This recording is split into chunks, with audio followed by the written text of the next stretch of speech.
Hello students, तर 11चं आपण unit and measurements या युनिटला स्टार्टिंग केली होती.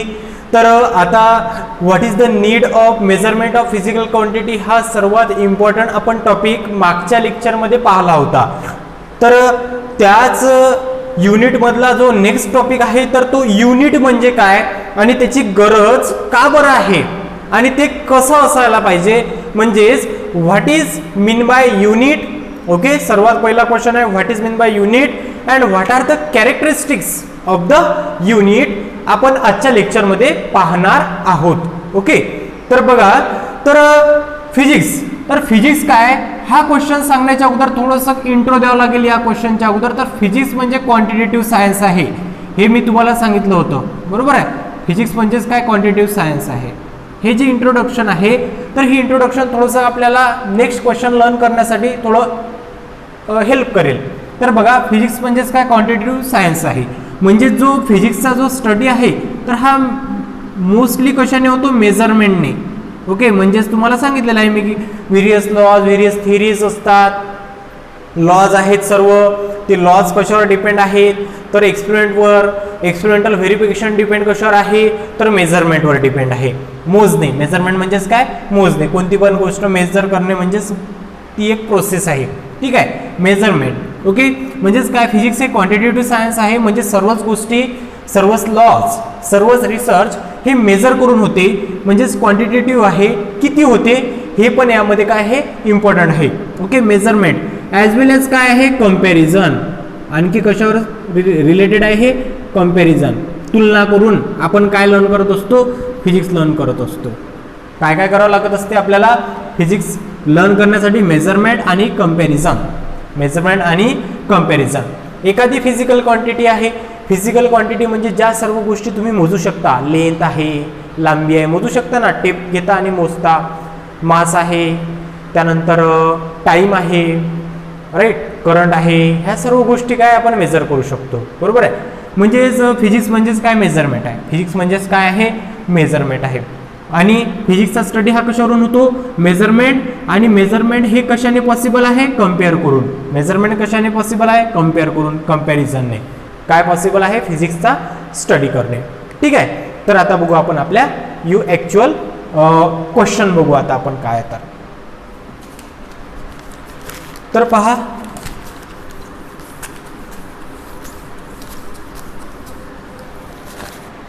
What is question. बघा, क्वेश्चन टू क्वेश्चन तुम्ही लिहायचं. What is mean by unit of physical quantity. Unit of physical quantity. What is mean by unit of physical quantity. Okay, आता what is mean bye आलं म्हणजे फक्त आपल्याला याची definition करायची आहे. तर युनिट म्हणजे काय. ओके, तर पहा, रेफरन्स काय, युनिट म्हणजे reference standard use for the measurement of physical quantity. For the measurement of physical quantity. Reference standard used for measurement of physical quantity. हा रेफरन्स आहे एक, आणि हा कसा आहे, स्टँडर्ड आहे. हा काय, एक रेफरन्स आहे आणि हा एक स्टँडर्ड आहे. ओके, की त्याच्या माध्यमातून आपण मेजर काय करत असतो, फिजिकल क्वांटिटीज मेजर करत असतो. ओके, एक्झाम्पल काय असतील याच्या, तर याचं एक्झाम्पल आहेत पहा, किलोग्रॅम, राईट, त्यानंतर मीटर, राईट, त्यानंतर केजी आहे, मीटर आहे, मीटर तर डायरेक्ट एम लिहितो आपण, बरोबर आहे. टाईम आहे तर सेकंद लिहितो. ओके, तर हे सर्व काय आहेत, युनिट आहेत. हे सर्व काय आहेत, युनिट आहेत. बट इथंच आपलं सर्व संपते का, की बस अशी एक डेफिनेशन लिहिली, a reference standard use for measurement of physical quantity is called as unit. Unit म्हणजे एकक. युनिट म्हणजेच काय असते, एकक. मग इथं संपते का हे सर्व? बस हे लिहून टाकलं, रेफरन्स आहे हा एक, हे रेफरन्स आहेत सर्व, हे स्टँडर्ड आहेत, हे काय आहेत रेफरन्स आहेत आणि हे काय आहेत स्टँडर्ड आहेत, म्हणजे ठरवलेले आहेत आणि सर्वच या वर्ड मधले हेच लोक यूज करतात, हे असं ठरलेलं आहे. बस एवढंच एक्सप्लेन करून चालेल का? नाही चालणार. ठीक आहे. मग reference standard use for measurement of physical quantity, kg, metre आणि सेकंद आणि ETC एक्सेट्रा. ओके. मग हा रेफरन्स स्टँडर्ड म्हणजे काय असते? हा एक रेफरन्स स्टँडर्ड म्हणजे काय असते? तर बघा, रेफरन्स स्टँडर्ड म्हणजे की जर समजा इथं मास आहे, इथं समजा मास आहे, ठीक आहे, आणि इथं तुम्हाला दोन ऑब्जेक्ट असे दिलेले आहेत की यांचं काहीतरी मास आहे. ओके. आता आपल्याला मासचे रिलेटेड आपण बघूया. इथं दोन मास आहेत, एक A आहे आणि एक B एवढं मास आहे. ठीक आहे. तर बघा, मला फिजिक्स लर्न करायचं आहे आणि या फिजिक्स मधला टॉपिक मास, फिजिक्स मधला टॉपिक मास मला लर्न करायचा आहे. तर या दोनही ऑब्जेक्ट बद्दल मी मासचं काय सांगेल, कसा स्टडी करेल मी? मास या टॉपिकचा फिजिक्स आहे, फिजिक्स मधला मास हा टॉपिक आहे, तर मला या दोन ऑब्जेक्टच्या मासचा स्टडी करायचा आहे. तर मी कसा करेल? तर मी याला अगोदर मोजून घेईल. मला इथं मिळालं 10 किलोग्रॅम, मला इथं मिळालं 20 किलोग्रॅम, बरोबर आहे. मग मी इथं काय करेल? या दोघांमध्ये काय फरक आहे, काय कंपॅरिझन काय आहे, काय कंपॅरिझन काय आहे? तर कंपॅरिझन मी एवढंच सांगेल की दुसऱ्या ऑब्जेक्टचं जे मास आहे ते 20 किलोग्रॅम आहे आणि पहिल्या ऑब्जेक्टचं जे मास आहे ते 10 किलोग्रॅम आहे. म्हणजेच या दोन्ही ऑब्जेक्टमध्ये मासचा जर स्टडी करायचा आहे तर मला इथं 10चं कंपॅरिझन मिळून राहिलं, म्हणजे 10चा डिफरन्स मिळत आहे, बरोबर आहे, 10. ओके. आणि हे मी कशाच्या सहाय्याने लर्न केलं? तर मास होतं. तर मग मी माससाठी इथं एक युनिट ठरवलं, केजी. काय ठरवलं मी इथं माससाठी? एक युनिट केजी हे युनिट ठरवलं, बरोबर आहे ना. म्हणजेच मला एवढं समजून गेलं की एक 10 किलोग्रॅम आहे आणि एक 20 किलोग्रॅम आहे, एक 10 किलोग्रॅम आहे आणि एक 20 किलोग्रॅम आहे, बरोबर आहे. एक 10 आहे आणि एक 20 आहे.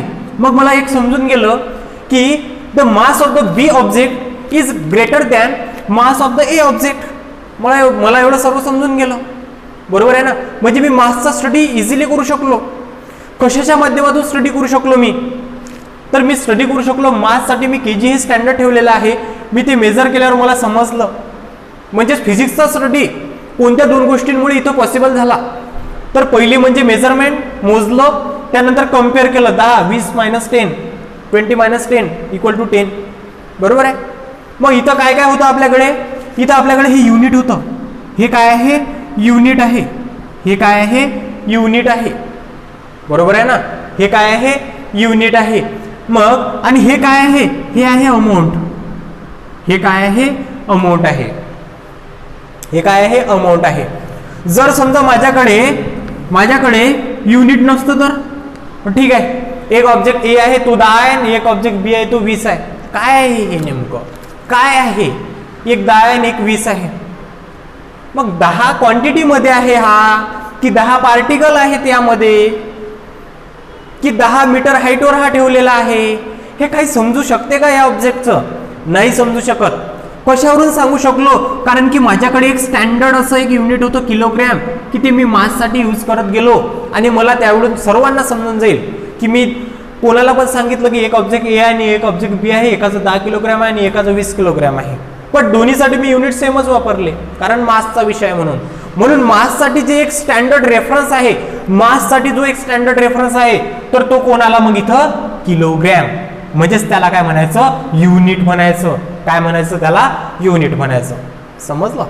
किती इझी आहे. तर कंपॅरिझन वरून मेजरमेंट इथं पॉसिबल झाली, बरोबर आहे ना.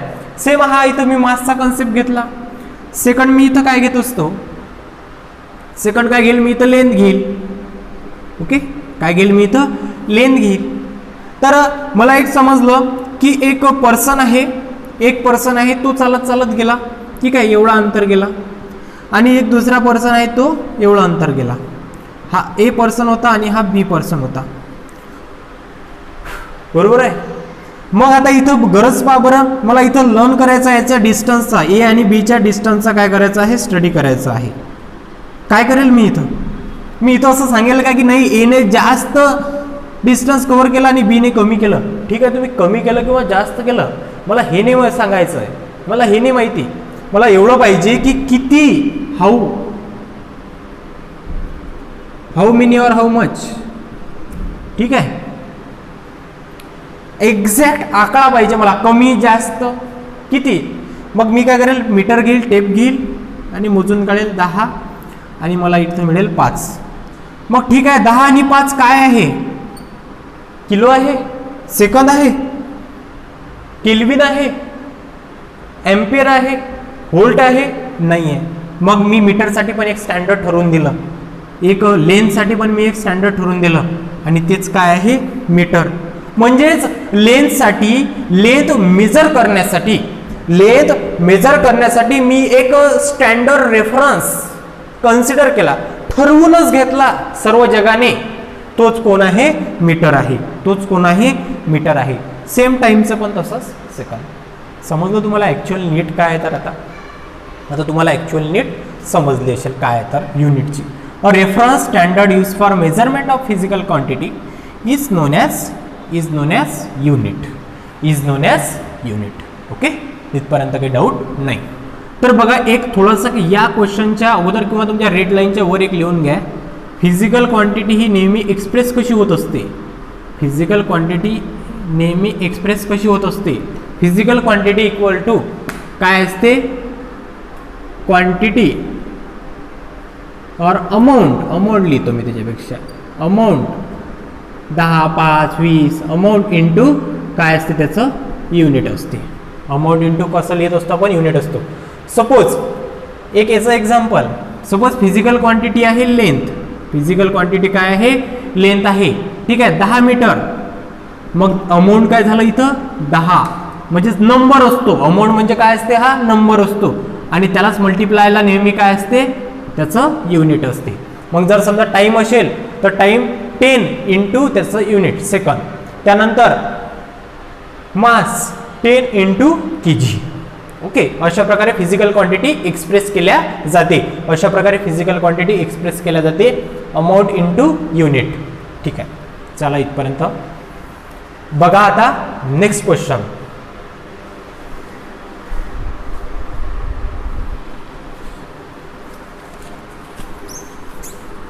हे थोडं इरेज करतो मी.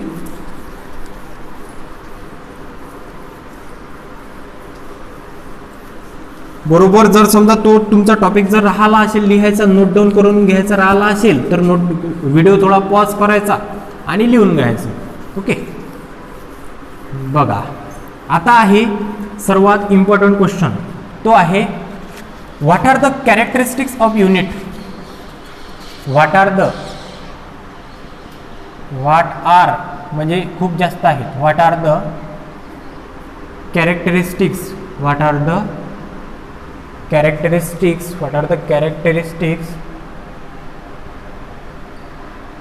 Of unit. म्हणजे युनिट कसं असायला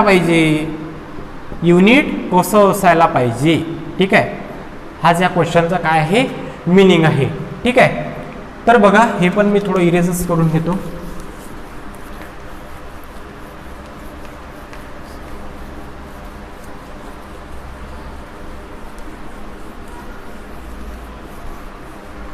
बघा, तर सर्वात पहिली जी कॅरेक्टरिस्टिक्स आहे ती आहे इट शुड बी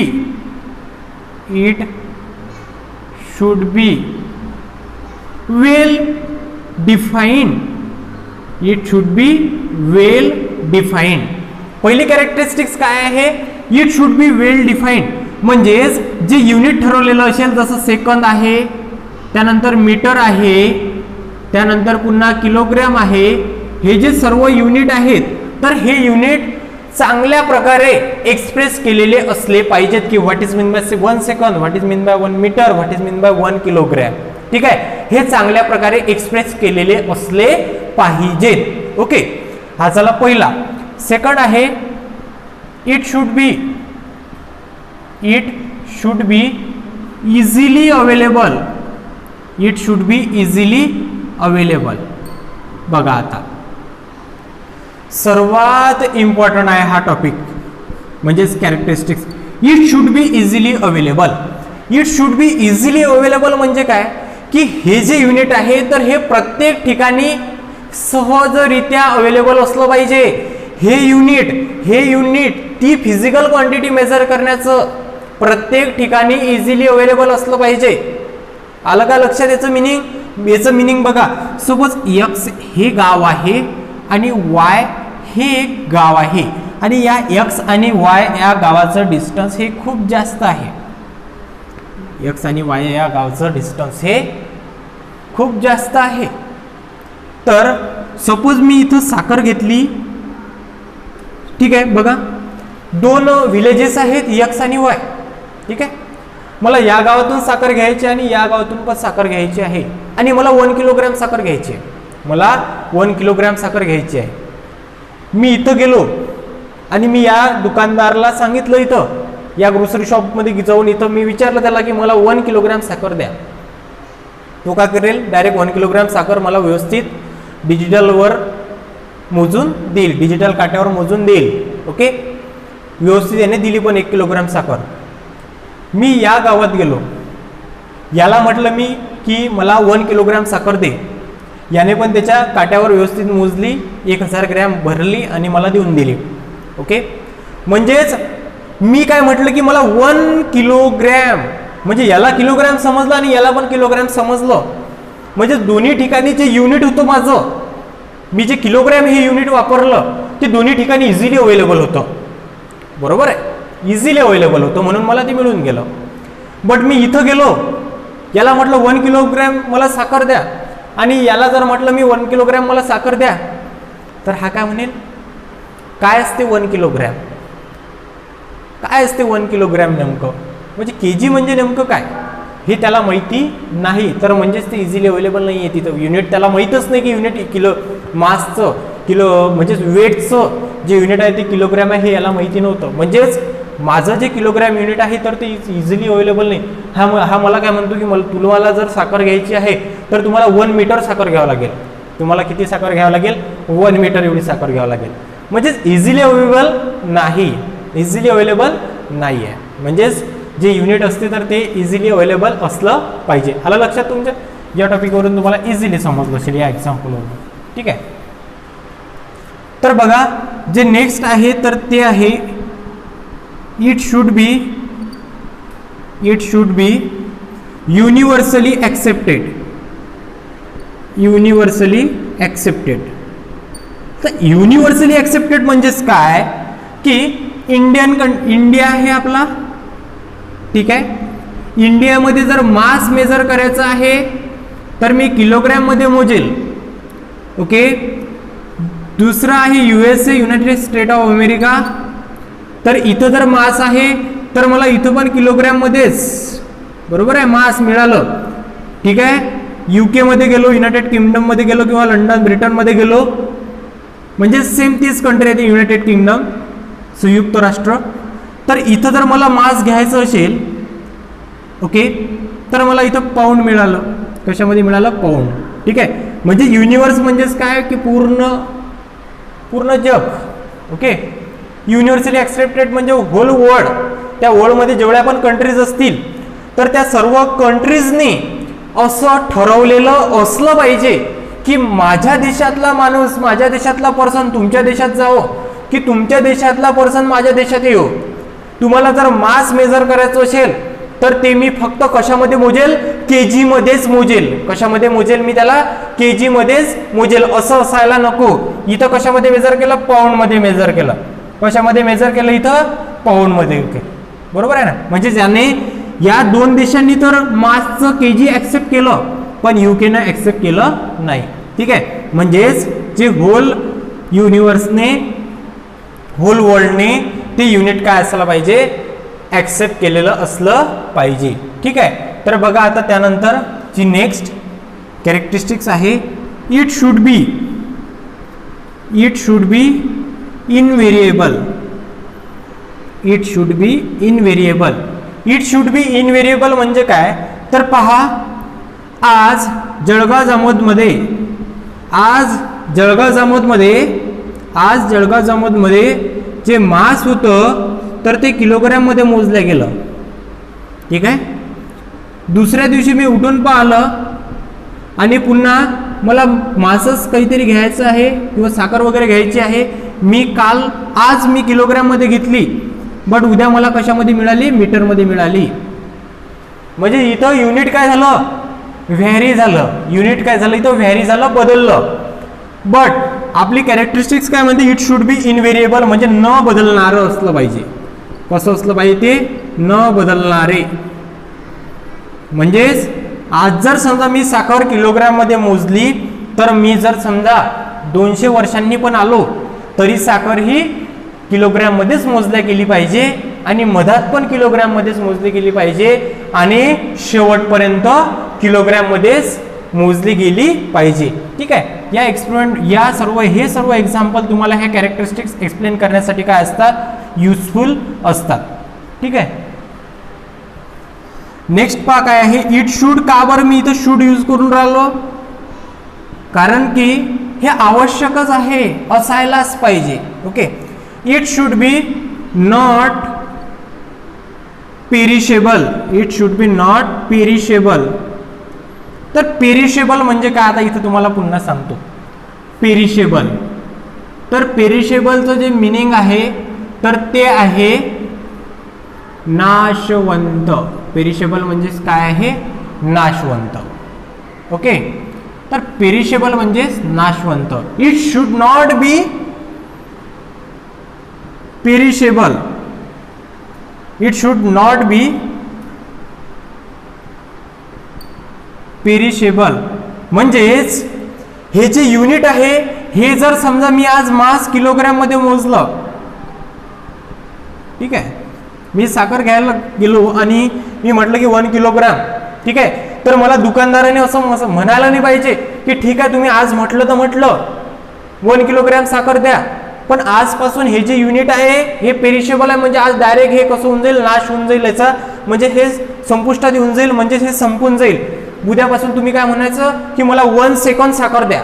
काय म्हणायचं तुम्हाला? 1 सेकंद साखर द्या आणि जे किलोग्रॅम आहे ते गायब, म्हणजेच पेरिश. ओके.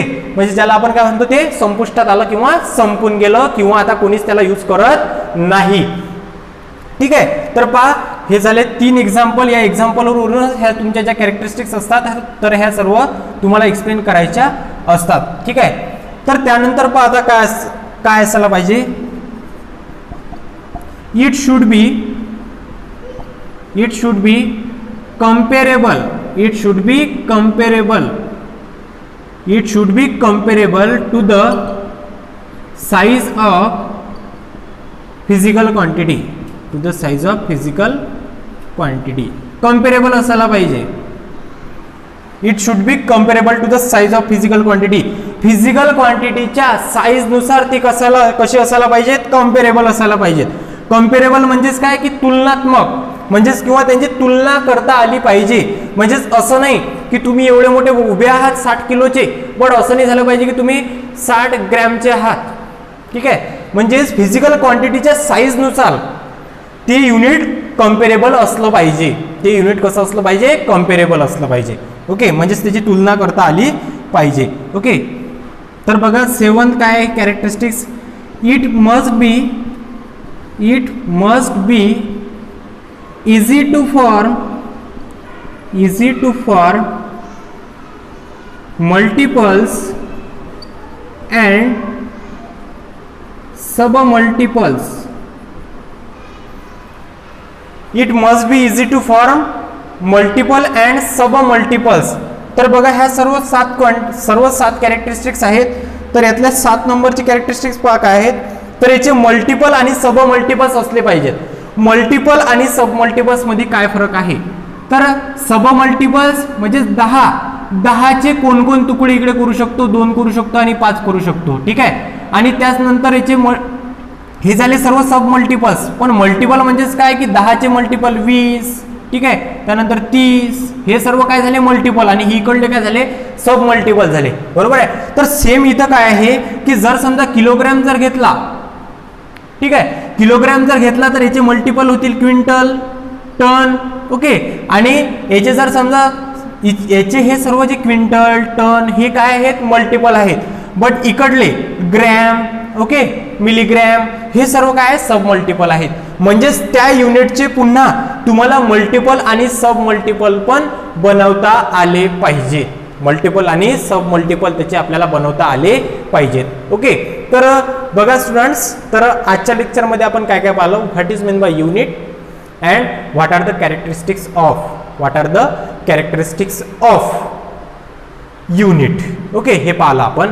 तर तुम्ही आता याचा सर्व व्यवस्थित स्क्रीनशॉट वगैरे काढून घ्या. त्यानंतर बाकीचं बघू आपण आपल्या नेक्स्ट लेक्चरमध्ये. Okay, thank you.